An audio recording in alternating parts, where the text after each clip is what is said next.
Hello friends and my dear student, welcome to my channel. Exercise start करने से पहले इसके कुछ बेसिक कंसेप्ट हैं, फॉर्मूले जिनको जानना बहुत ही जरूरी है।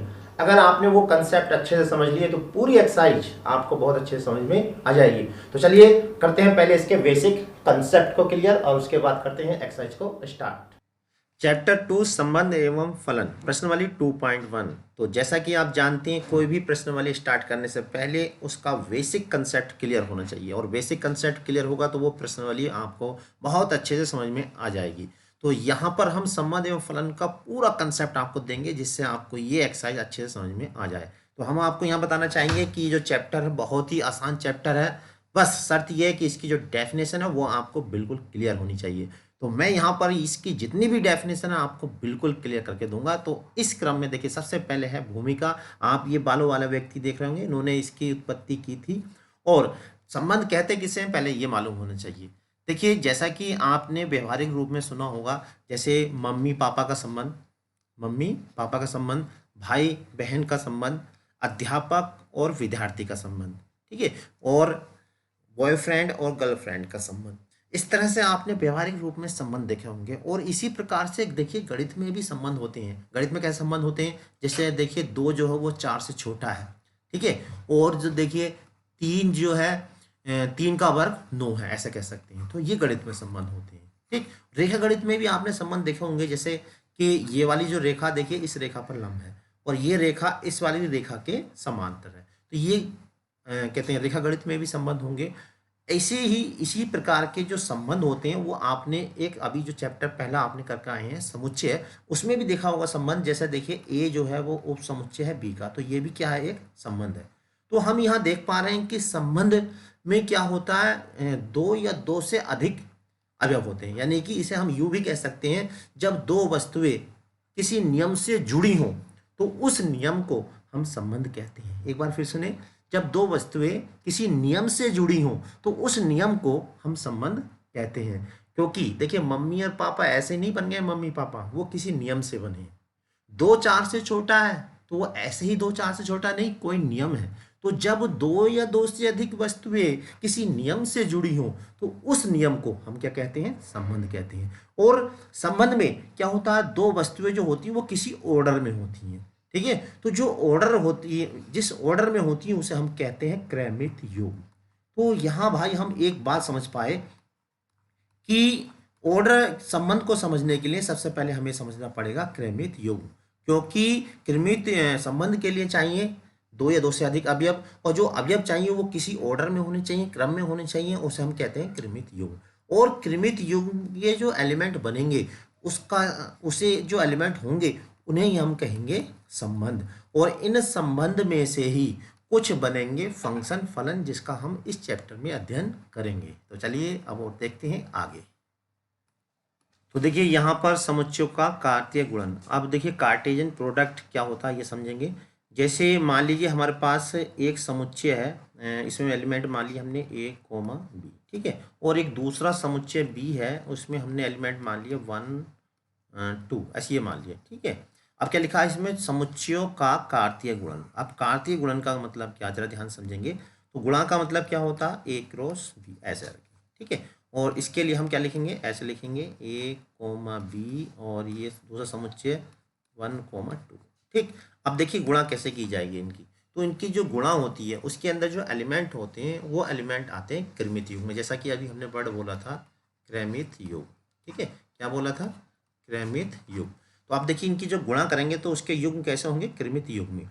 तो यहाँ पर गुणा कैसे करनी है, देखिए पहले एक ही इससे भी करनी है और इससे भी करनी है, सिंपल तरीके से जैसा कि हम करते हैं 1, 1, और देखिए यहाँ जो लगाएंगे छोटे ब्रैकेट का यूज करेंगे और बीच में लगाएंगे कोमा, फिर यहाँ एक कोमा आएगा, फिर दूसरे में आएगा a, 2, फिर यहाँ पर देखिए दूसरा वाला एलिमेंट है b, 1, यानी b की 1 से भी होगी और b की 2 से भी होगी, यानी b, 2।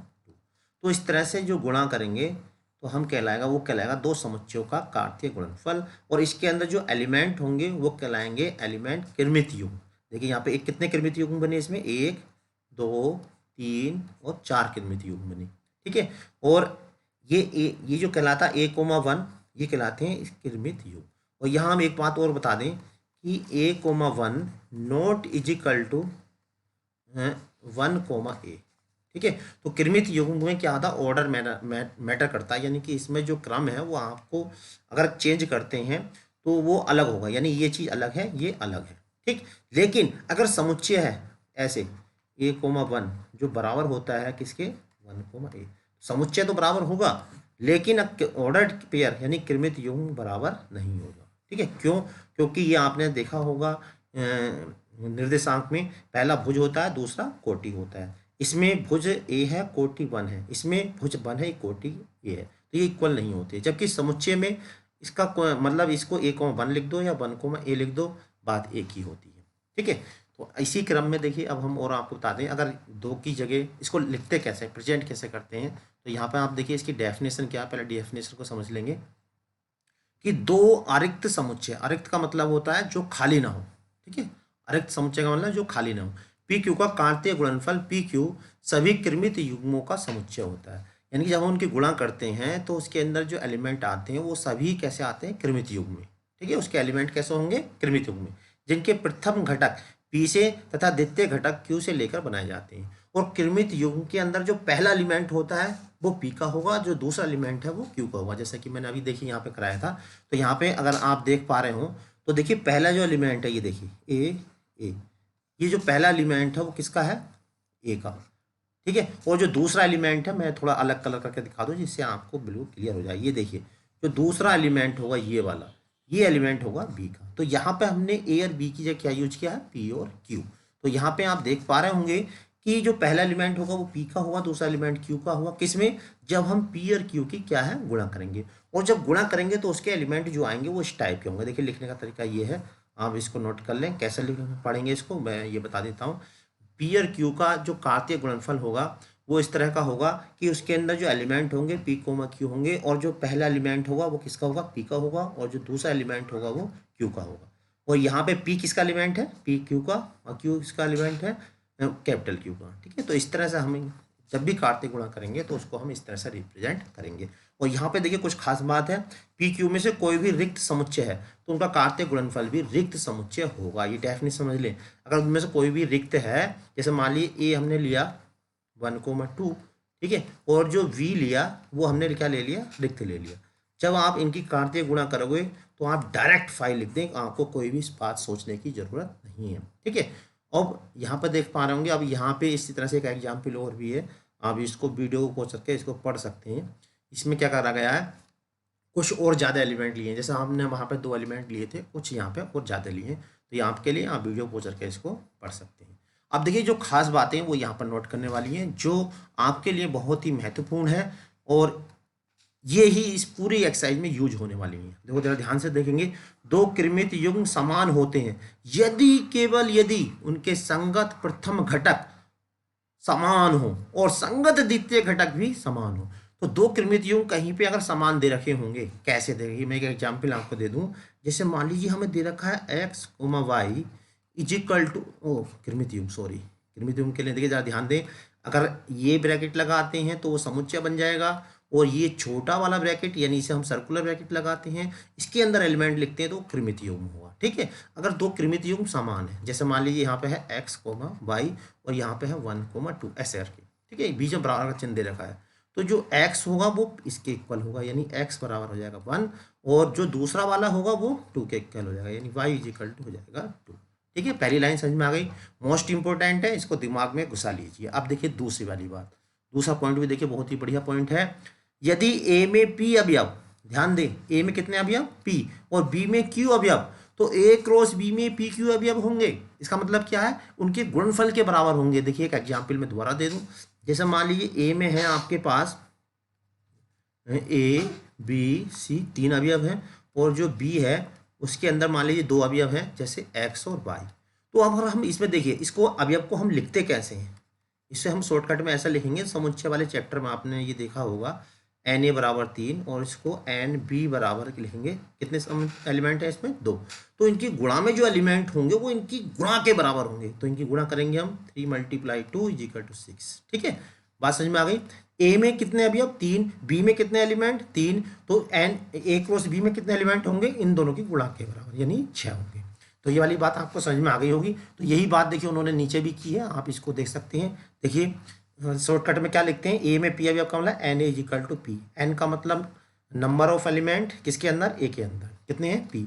एन बी का मतलब बी के अंदर एलिमेंट कितने, क्यू।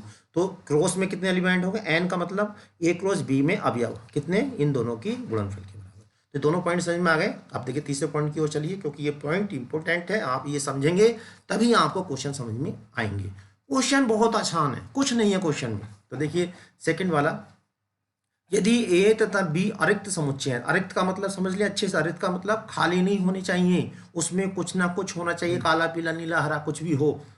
ए और बी में कोई अपरिमित है, ए या बी में से कोई अपरिमित, अपरिमित का मतलब अगर दोनों में से कोई ऐसा है जिसमें एलिमेंट हम गिन नहीं सकते, इनफाइनाइट है, तो ए क्रॉस बी भी अपरिमित समुच्चय होगा। अगर ए और बी में से कोई एक में एलिमेंट इतने हों कि हम उनकी गिनती ना कर पाएं, अगर हमने उसकी किसी दूसरे से गुणा कर दी तो उसमें भी नहीं गिन पाएंगे। ठीक है, ये वाली बात कह रहा, समझ में आ गई होगी ये वाली बात। अब देखिए चौथा पॉइंट, अब देखिए दो की जगह और तीन आ जाए, ए क्रॉस ए क्रॉस ए, तो उसे लिखने का तरीका ये होता है, जैसा कि दो का तरीका होता वैसे ही तीन का तरीका होता। जैसे यहाँ पे दो थे तो यहाँ पे क्या आया था, केवल ए और बी आता। अब चूंकि यहाँ पे तीन हो गए तो यहाँ पे तीन आएंगे। पहला एलिमेंट किसका होगा, इस वाले का। दूसरा एलिमेंट किसका होगा, सेकंड वाले का। तीसरा एलिमेंट किसका होगा, थर्ड वाले का। ठीक है, ये वाली बात इन्होंने यहाँ पे कह दी है। अगर आपको इतनी बात समझ में आ गई तो समझ लो अब एक्सरसाइज समझ में आने वाली है। तो चलिए आप शुरू करते हैं एक्सरसाइज। लीजिए ये रहा पहला क्वेश्चन आपके स्क्रीन पे, और इसको कैसे करना है देखिए। यहाँ पर पहले आपको जैसा कि मैंने बताया था, अगर इस ब्रैकेट में लिखा है तो ये कहलाता है क्रमित योग। क्या कहलाता है, क्रमित योग। और बीच में देखिए क्या चिन्ह लगा है, बराबर का चिन्ह लगा है, तो इसका मतलब ये दोनों क्रमित योग बराबर हैं। और हम जानते हैं जब दो क्रमित योग बराबर होते हैं तो उनके जो संगत एलिमेंट है, यानी कि इनके जो कॉरस्पॉन्डिंग एलिमेंट है, ये वाला इसके इक्वल हो जाएगा, और जो ये वाला है सेकेंड वाला, ये वाला, ठीक है, और ये किसके इक्वल हो जाएगा, इसके इक्वल। ठीक है, तो हम क्या करेंगे, तुलना करने पर बस एक लाइन लिख देंगे यहाँ पे, तुलना करने पर। ठीक है, और तुलना तभी करते हैं जब ये क्रमित योग समान हो, तुलना करने पर। तो ये लाइन आप यहाँ पे लिख दें। तुलना करेंगे तो देखिए यहाँ पे x/3 + 1 = हो जाएगा 5/3। अब यहाँ से सॉल्व करके x की वैल्यू निकालेंगे। कैसे, देखिए 1 को ले जाएंगे लेफ्ट में। ठीक है, अब इसका एलसीएम ले लेंगे। एलसीएम कितना है, एलसीएम है 3, और ये 3 कम 3, तो कितना आ गया। अब देखिए जब इक्वल में सेम टू सेम हो तो ये ऐसा कट जाता है। ठीक है, अगर नहीं पता है तो आज जान लीजिए। 5 में से 3 गए, बचे 2, तो एक्स की वैल्यू कितनी आ गई, 2। ठीक, अब यहाँ पर हम देखते हैं नेक्स्ट क्वेश्चन। देखिए वो इसके नेक्स्ट पार्ट, अब क्या होगा, दूसरा वाला कितना है, y-2/3। ठीक है, इक्वल टू में क्या लिखेंगे, 1/3। अब यहाँ से देखिए तुलना कर लेते हैं। तुलना करेंगे तो y ये हो जाएगा 2/3, इधर लेफ्ट से राइट में जाता है तो प्लस हो जाता है, ये वाली बात आप जानते होंगे। अब देखिए यहाँ से एलसीएम ले लीजिए प्यार से।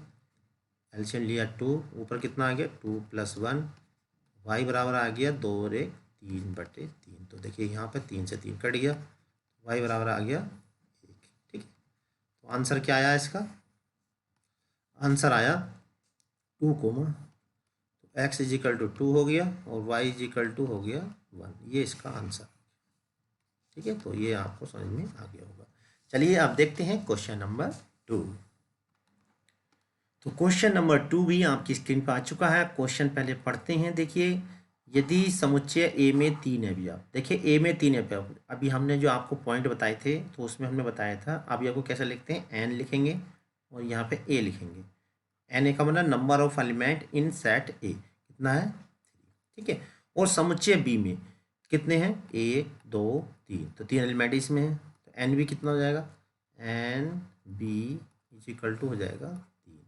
समुच्चय ए में 3 अवयव, समुच्चय बी में भी कितने हो गए, 3 अवयव हो गए, तो ए क्रॉस बी में अवयव की संख्या ज्ञात कीजिए। तो कैसे लिखेंगे, जैसा कि मैंने आपको बताया था, इसलिए ए क्रॉस बी में अवयवों की संख्या कितनी होगी। अगर आपने थ्योरी अच्छे से समझी तो इसका आंसर आपको मालूम चल चुका होगा कि संख्या तो क्या हुई अवयव की संख्या, इसे लिखेंगे n और यहाँ पे a क्रॉस b किसके बराबर होती है, इन दोनों के क्रॉस प्रोडक्ट के बराबर, यानी कि N A into N B किसके इक्वल होगी, N A multiply N B. ठीक है, तो एन ए कितना है, एन ए है 3, एन बी कितना है, ये भी 3 है। जब इनकी मल्टीप्लाई करेंगे कितना आएगा 9, तो इसका आंसर कितना हुआ 9। चलिए अब देखते हैं नेक्स्ट क्वेश्चन। लीजिए तीसरा क्वेश्चन आपकी स्क्रीन पे आ गया। क्या है क्वेश्चन, पहले इसको पढ़ते हैं। जी दे रखा है ये और एच दे रखा है ये, तो जी क्रॉस एच और एच क्रॉस जी ज्ञात करना है। तो मल्टीप्लाई करना मैंने अभी आपको सिखाया है, तो यहाँ पे मैं एक पार्ट में कर रहा हूँ और दूसरा पार्ट आपको करना होगा। ठीक है, तो लीजिए मैं पहला पार्ट कर रहा हूँ, जी क्रॉस एच। तो कैसे करना, पहले इसके एलिमेंट लिखेंगे ऐसे 7,8, बीच में क्रॉस का चिन्ह लगाएंगे और फिर लिखेंगे 5, 4, 2। ठीक, अब देखिए जब आप एच क्रॉस जी लिखोगे तो ये पहले लिख देंगे, ये बाद में लिख देंगे। अब इनकी क्रॉस प्रोडक्ट करनी है, तो ये ध्यान रखें हमेशा जब भी मल्टीप्लाई की जाएगी दो समुच्चयों की, तो उसके जो अवयव होंगे वो ऑर्डर्ड पेयर में होंगे। किस में होंगे, ऑर्डर्ड पेयर, हिंदी में बोलते हैं क्रमित योग। तो भाई 7 की 5 से, तो यहाँ गुणा करनी नहीं है, बस दिखानी है, यानी 7,5। लिखिए, लिखने का तरीका देखिए, दोनों एलिमेंट के बीच में कोमा और फिर यहाँ कोमा, फिर 7 की 4 से क्या आएगा 7,4, फिर कोमा लगाया, देखिए 7,2। देखिए इसको जरा ध्यान से देखें लिखने का तरीका, बस आपने अगर यहाँ पे बीच में कोमा नहीं लगाया या यहाँ कोमा नहीं लगाया तो क्वेश्चन गलत हो जाएगा। अब 8 की किससे करनी है, 5 से, और एलिमेंट किस में लिखने हैं, ये क्रमित युग्म में। तो एक बार ध्यान से सुन ले, दो समुच्चयों की जो गुणा की जाती है उसके अंदर जो अवयव होते हैं वो क्रमित युग्म में होते हैं, और ये ब्रैकेट के अंदर ऐसे लिखना a कोमा b, ये जो कहलाता है क्रमित युग्म कहलाता है। ठीक है, 8 की हमने 5 से कर दी, अब 8 की 4 से करेंगे, 8 की 4 से हो गई। अब उसके बाद किससे करेंगे, 8 की 2 से हो गई। ठीक, तो ये हो गई इनकी मल्टीप्लाई। तो आपको समझ में आ गई होगी जी क्रॉस एच। अब क्या निकालना है, एच क्रॉस जी। तो कैसे निकालना, जैसे कि ऊपर वाला किया है बिल्कुल सेम ऐसे करेंगे, और इसका आंसर आपको कहाँ लिखना है, कमेंट बॉक्स में। तो सबसे पहले लिखेंगे एच वाले एलिमेंट, एच है कितना 5, 4, 2, और मल्टीप्लाई लगाया, इसकी जगह क्या लिखेंगे अब हम 7, 8। ठीक है, तो इस क्वेश्चन को आप अपना आप करेंगे, ये आपको होमवर्क में मिल गया HW। ठीक, तो ये आपको खुद करेंगे और इसका आंसर को आप कमेंट बॉक्स में लिखेंगे, जैसे और स्टूडेंट भी कमेंट बॉक्स में लिखेंगे तो आंसर मैच हो जाएगा। तो अब देखिए चलते हैं, देखते हैं क्वेश्चन नंबर 4। लीजिए क्वेश्चन नंबर 4 आपकी स्क्रीन पे आ चुका है। तो क्वेश्चन नंबर 4 क्या है, पहले हम इसको देख लेते हैं। क्वेश्चन नंबर 4 है, बतलाइए कि निम्नलिखित कथनों में से प्रत्येक सत्य है अथवा असत्य है। तो पहले तो भाई इतना बताना है कि सत्य है या असत्य है। तो यहाँ पर जरा पहला वाला पार्ट जरा ध्यान से देखिए, पहले हम सत्य सत्य की बात कर रहे हैं। पी में है एम और एन, कितने एलिमेंट है 2, क्यू में कितने एलिमेंट है 2, तो गुणा में कितने होने चाहिए, इन दोनों के गुणनफल के बराबर, यानी 4 होने चाहिए। यहाँ पे कितने हैं, केवल 1 और 2, तो इसका मतलब कैसा हो गया, ये असत्य। लो जी, पहली बात तो हो गई। ठीक है, अब दूसरा वाला देख लेते हैं। यदि ए और बी अरिक्त समुच्चय, अरिक्त का मतलब खाली, सॉरी भरे हुए, या ध्यान देना, अरिक्त का मतलब भरे हुए हैं। ए क्रॉस बी क्रमित युग्म में एक्स वाई एक अरिक्त समुच्चय, यानी कि अगर हम एक्स वाई यानी इनकी जब हमने मल्टीप्लाई करी तो एक एलिमेंट ऐसा आया जो अरिक्त है। इस प्रकार एक्स जो है वो ए का एलिमेंट है और वाई बी का एलिमेंट। बिल्कुल सही है, हमने बताया था कि जो पहला एलिमेंट होता है वो किसका होगा, ए का, और जो दूसरा एलिमेंट है वो किसका होगा, बी का। तो भाई ये भी कैसा हो गया, सत्य, जबकि पहले वाला क्या था, असत्य। अब ये वाला देखते हैं, देखिए थर्ड वाला। यदि ए में ए 1,2, बी में 3,4, तो A cross B intersection 5 is equal to 5। अब जरा ध्यान दें, जब हम बी और 5 का इंटरसेक्शन निकालेंगे तो इसमें कॉमन कितना हुआ 5, और अभी हमने बताया था जब किसी समुच्चय की किसी रिक्त समुच्चय से मल्टीप्लाई की जाएगी तो क्या आएगा 5। तो बिल्कुल सही लिखा, कैसा हो गया, सत्य। लो जी, आधा क्वेश्चन तो ये हो गया। ठीक है, पहला असत्य हो गया, दूसरा और तीसरा हो गया, पहला असत्य हो गया, दूसरा तीसरा हो गया सत्य। कुछ आगे और भी कह रहा है, यदि कथन असत्य है तो दिए गए कथन को सही बनाकर लिखो। भाई असत्य कौन सा, ये वाला, तो इसका मतलब हमें पहले वाले को लिख के दिखाना, दूसरे तीसरे को जरूरत नहीं है, बस इसके आगे लिख दिया हमने सत्य, इसे लिखने की जरूरत नहीं है। असत्य है तो लिख के दिखाना है। तो देखिए हमें जो असत्य दिखा वो पहला वाला दिखा, तो इसको सही से लिख के दिखा दें। चलिए अब हम इसको सही से लिख के दिखा देते हैं। तो यहाँ पे पहले मैं इसको इरेज कर देता हूँ। देखिए अब मैं इसको जो असत्य है उसे लिख के दिखा देता हूँ, पहला वाला। तो देखो सही से कैसे लिखा जाएगा वो मैं आपको सिखा चुका हूँ। तो ये कितना है MN, और Q कितना है N क्रॉस M, ठीक। तो इसको सही से लिख दें P क्रॉस Q। तो कैसे लिखेंगे, देखिए सबसे पहला क्या आएगा, M की N से करेंगे, M क्रॉस M N, बीच में कोमा लगाया, फिर क्या आएगा M M, ये आएगा।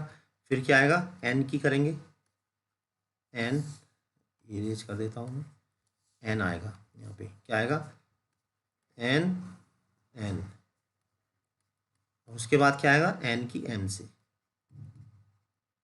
ठीक है, ये आना चाहिए। और लिखा क्या था, केवल MN, MN का मतलब एक तो ये वाला एलिमेंट लिखा था और NM ये वाला, बीच वाले जो दो थे वो गायब कर रखे थे। तो सही तरीका क्या है ये वाला, ठीक है। ये कैसा है, गलत तरीका है, इसलिए असत्य हो गया। क्वेश्चन नंबर 4 आपको समझ में आ गया होगा, ठीक है।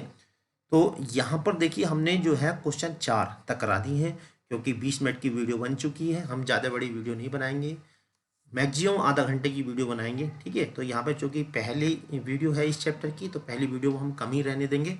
आप जो है इस चैप्टर की थ्योरी को अच्छे, जितनी मैंने समझाई है उस थ्योरी को अच्छे समझ लेना। उसके जो बचे हुए क्वेश्चन है इसकी सेकंड वीडियो में आपको मिलेंगे। और सेकंड वीडियो कहाँ मिलेगी, जैसे ही ये वीडियो खत्म होगी इस वीडियो के लास्ट में उसका लिंक आपको मिल जाएगा, ठीक है। इस वीडियो के लास्ट में उसका लिंक मिल जाएगा, जैसे ही आप उसको क्लिक करोगे इससे आगे क्वेश्चन आपको मिल जाएंगे। यहाँ पर हम आपको एक इन्फॉर्मेशन देना चाहेंगे कि अगर आपको इस सॉल्यूशन का, जो हम इसमें करा रहे हैं, इस सॉल्यूशन का PDF चाहिए, PDF सॉल्यूशन चाहिए, क्या चाहिए PDF सॉल्यूशन, तो ये इसके लिए आपको इस हमारे व्हाट्सएप ग्रुप से जुड़ना पड़ेगा। और व्हाट्सएप ग्रुप का जो लिंक है जहाँ आप वीडियो देख रहे हैं वहाँ इस तरह का बटन होगा, आप इसको दबाना है। जैसे दबाओगे तो ये ऐसे हो जाएगा नीचे की ओर, ठीक है। तो वहाँ पर लिंक होगा कक्षा 11 व्हाट्सएप ग्रुप, आप उससे जुड़ जाइए।